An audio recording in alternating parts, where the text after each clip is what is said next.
Welcome back to another episode of Rock Boys Football. Just landed, was traveling today, and landed to some big time Coach Prime news. And these days, you can't really fall asleep because Coach Prime is making moves. It seems like every weekend as they bring in another transfer, Myles Slusher from Arkansas. What we're going to do is talk a little bit about what Coach Prime is doing in the transfer portal and what these players are going to add to the team. Before we do that, though, again, I just want to say thank you guys for the support you guys have shown. We love talking Colorado football, especially with you guys in the comment section. It is by far the most exciting storyline in college football in this offseason. And all the support you guys have shown really does mean a lot. So if you guys do enjoy the content, consider subscribing to the channel. Again, let us know what other transfer guys that Coach Prime should be taking an eye on. Again, some fun names. Eric Gilbert still in the portal as well. Let's get into it, though. Let's pull up these transfers that he's had. Again, we talked about what is most important for Coach Prime in his first season. And yeah, bringing in a 2023 recruiting class out of high school was important, and he did a phenomenal job. This is the best Colorado has recruited the high school level in years. But in terms of winning early, I think we all agreed that they needed to add to the transfer portal. The team and the talent that Colorado had when you watched them last year, again, a 1-11 team, it just wasn't up to par with the teams you'll be playing in the Pac-12, and you got Nebraska out of conference. Coach Prime needed to hammer the transfer portal for immediate impact guys, and that is exactly what we're doing. We said during maybe late December that it could be up to 40 guys being added to this Colorado roster through the portal.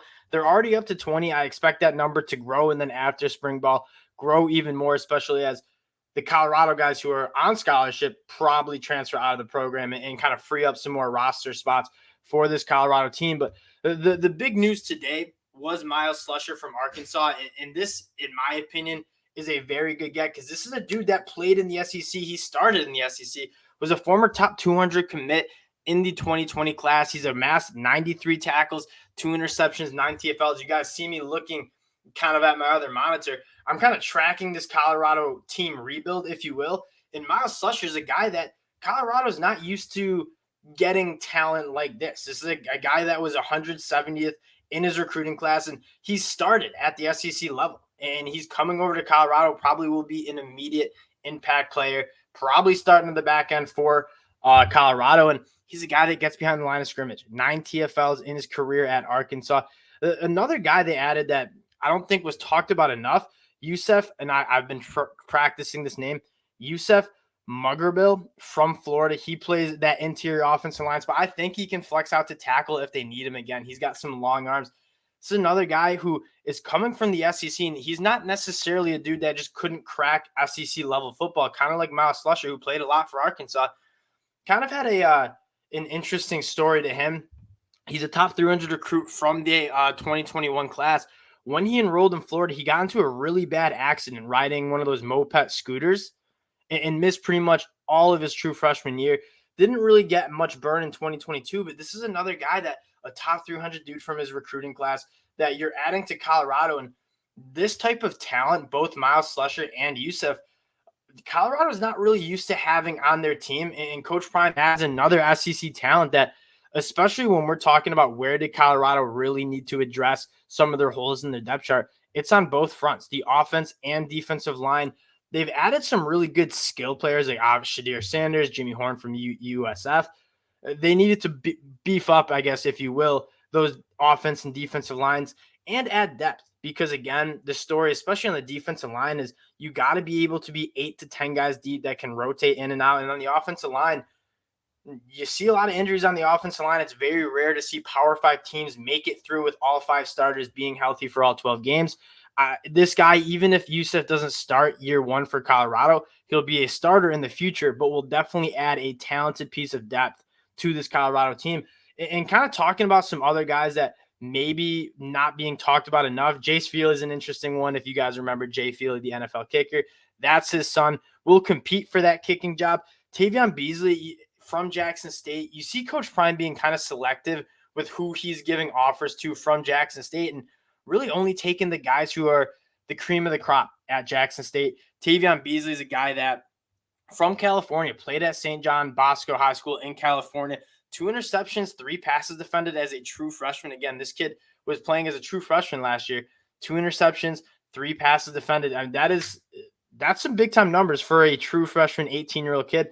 Leonard Payne, he's going to be kind of more of that veteran guy that when we talk about add-in depth for just 1 year, he's going to be a 6-year guy, doesn't have any more eligibility left, but he's going to add depth to that defensive line. He's another guy that's been really active, 10 tackles for a loss, 5.5 sacks during his career at Fresno State. Jeremiah Brown, he's another one of those young kids from Jackson State who, 5 sacks, 30 tackles, 6'2", 220 pounds. He's kind of an exciting linebacker, too, that's coming over to Jackson State from Jackson State.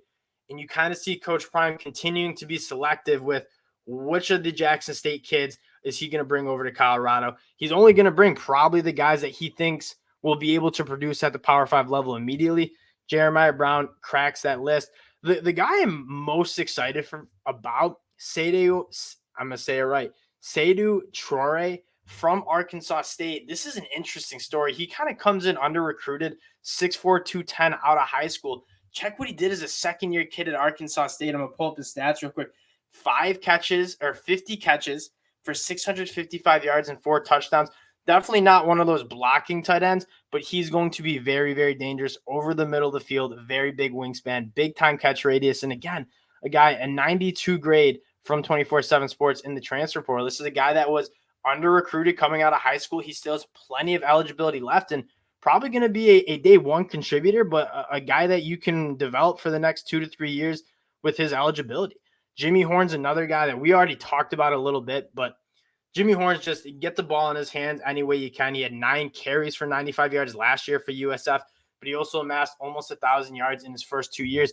A smaller guy, but those are the type of names that are going to kind of have immediate impact when you're coming over to Colorado. Like, this guy's going to be able to hit the big play, and one of the more flashier players, I'd say, in this class. Marshawn Nealon, kind of one of those depth players at the edge, 10.5 tackles for a loss, I believe 8 sacks during his career at Western Michigan. Cameron Silliman, another kid from Jackson State who was actually recruited pretty highly out of high school. And then you guys obviously know Travis Hunter, Shedeur Sanders. Landon Beebe's a guy that I think needs to be talked about, and like a lot of teams wanted him in the transfer portal. Savion Washington, again, another kid with 3 years of eligibility, coming from Kent State, following the OC or the head coach from Kent State, who's now going to be the OC at Colorado. And then probably one of my favorite guys that, again, not many people are talking about, Vontae Bentley, coming over from Clemson, who very good linebacker, just couldn't really crack that starting group at Clemson. They have a very, very deep linebacker room. Jeremiah Trotter, Barrett Carter, and Trenton Simpson, who's obviously going to the 2023 NFL draft. Coach Prime is you're seeing that kind of roster overhaul that we talked about a couple of weeks ago, where Coach Prime comes in and looks at this team, and you saw it during the interview on Twitter, like, we need to get more talent in this program, and we need to do it now. And you can't really do that through the high school rankings or high school recruiting, because these kids are 18-year-old kids who haven't ever played college football. You don't want to have to rely on a bunch of young kids who are first-year kids in college football to kind of provide that talent and provide that production. So he goes right to the portal and brings in 20 guys within the first, 4 weeks of the transfer portal being open. I expect this number still to get up to 40, and it's kind of fun to look at some of the guys who are still in the portal, and we talked about this. Haven't seen this deep of a transfer portal ever in college football. There are guys who are not even inside the top 100 according to 24/7 Sports transfer portal rankings that are Power 5 level dudes, starters. And this is a great time period for Coach Prime to be taking over this Colorado team, because, again, he's going to be able to do a 180 with this Colorado program, a 360, if you will, maybe. I don't know if that's the right term, within 1 year. And you saw Lincoln Riley do it. I think Colorado needs even more of it because they're kind of so depleted. The cupboards are so bare at this roster right now, or the 2022 Colorado football team. Very, very exciting time for Coach Prime. He's making big-time moves. He's going to continue to make big-time moves, and I can't wait till after spring ball when some more roster spots open up, more guys hit the portal. You know Coach Prime is going to be waiting, and you're going to hear some more big-time news coming out of Colorado. Again, wanted to keep it short, but did want to just kind of recap what Colorado has done in the transfer portal. Very exciting time to be a Buffaloes fan. We appreciate the support you guys have shown. If you do enjoy the content, consider subscribing to the channel. We appreciate you guys, and we'll talk to y'all later.